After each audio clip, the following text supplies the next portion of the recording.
Uso y Abuso es una muestra que recopila varias experiencias durante un periodo de casi 3 años, que parte de un proyecto en colaboración con Celulosa Arauco en observar y ver los procesos constructivos de la madera. Y en esta muestra básicamente es una recopilación de varias experiencias desde lo académico, lo público, travesías y todo basado desde el trabajo de taller. Lo técnico, lo objetual y lo espacial es donde se han ido involucrando ciertas actividades con lo académico, usando o realizando cursos en escuela de arquitectura o haciendo talleres con grupos de escuelas de diseño. Desde el campo objetual aparecen las primeras problemáticas de inversión del espacio en los trabajos con la moldura. Empezamos a cambiar la escala, que es el caso de la pieza que está en el acceso, que ya es una moldura desescalada habitable, y de ahí se fueron desarrollando y saliendo desde los perfiles de la moldura, llevando a otro tipo de perfiles, donde la problemática más bien tiene que ver con las percepciones espaciales más que la memoria de la moldura. Al llevarnos a estas percepciones espaciales siempre hay una pérdida de verticalidad y de horizontalidad, donde la percepción de flotabilidad del cuerpo empieza a ser completamente distinta, al igual que la luz y el uso de una superficie blanca como sin fin. Y en esta experimentación espacial partimos con sistemas modulares, que es el mismo de la moldura a forma de escaleidoscopio, y fuimos pasando cada vez a mantos más complejos, partiendo desde un perfil a otro perfil y generando mantos de doble curvatura y posibilidades de corte y confección para la construcción de estos mantos. La problemática del espacio básicamente era la construcción de un vacío. Una de las experiencias fue el Observatorio Pájaro de la Ciudad Abierta de Ritoque, que se construye mediante inflar un globo con una técnica muy artesanal de prensado con una cámara de neumático, con una cámara con caucho. En un día logramos trazar toda esta madera por el exterior del globo, desinflar el globo y quedamos con este nido o jaula que dio cabida a estas construcciones espaciales. Luego de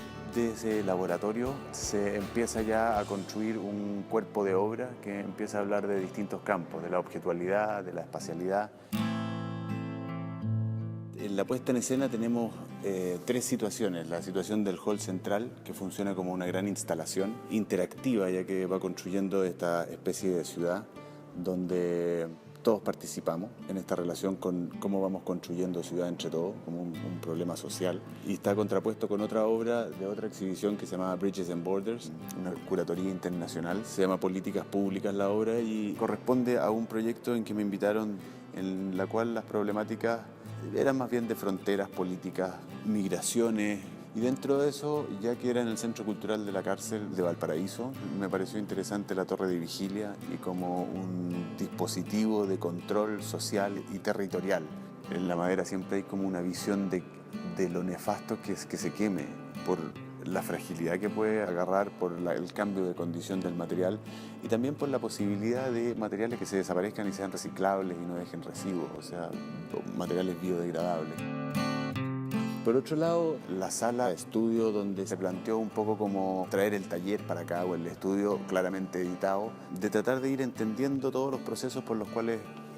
fui pasando desde el objeto a problemáticas espaciales, a travesía, a las relaciones del objeto con el paisaje y de tratar de capturar este caminar. O sea, creo que tiene que ver más bien con un proyecto de procesos. Probablemente la obra apela a todo tipo de anomalías en el sentido de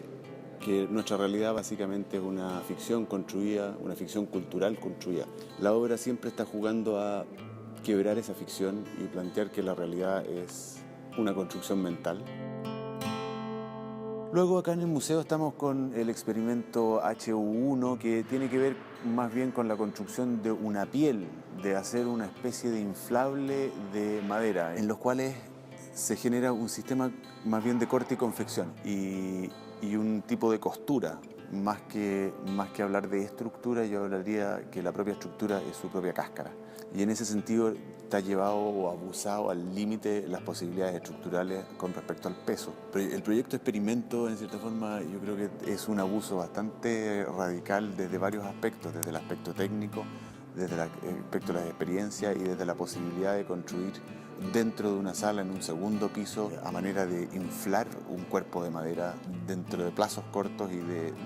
una estructura de museo. Por otro lado, la relación de lo académico con lo público y con la empresa es una estructura que me interesa bastante en el sentido que muchas veces no hay diálogos muy fluidos entre los espacios académicos, lo público o la empresa. Entonces, el proyecto Uso y Abuso se configura en este abusar de todos, abusar desde el museo, como forzarlo a traer a la academia dentro del museo, a forzar a la empresa, a forzar el espacio físico también y a abusar también de las técnicas de construcción. Creo que Uso y Abuso también lo fui entendiendo cada vez más como una problemática de expansión de los desarrollos del trabajo, expansión en el sentido formal, técnico, tecnológico y con las instituciones que se está trabajando, con llevar lo público a lo académico a lo empresarial y empezar a generar esas relaciones. Uso y Abuso fue una gran experiencia desde varios campos, en el sentido de generar una profundidad dentro de una investigación técnica material por un lado, pero por otro lado se generaron varias líneas de exploración, líneas que están tremendamente abiertas y que generan campos tremendamente fértiles de profundización. Siento que es una muestra que recopila 3 años, pero por otro lado abre líneas de trabajo y posibilidades de expansión para poder profundizar dentro de varios de estos aspectos. Uno de los problemas o de las relaciones de trabajar con un material durante un tiempo es que permite una exploración y una profundidad mayor en el trabajo taller y puede permitir un trabajo más bien experimental en una época tremendamente industrial donde uno manda hacer las cosas. Probablemente en esta exploración del trabajo de taller desde lo industrial hasta lo artesanal genera otras profundidades de relación con los materiales y que es interesante también relacionarlos con la escala de una industria como Arauco, que es mundialmente grande, y el trabajo de una persona en un taller.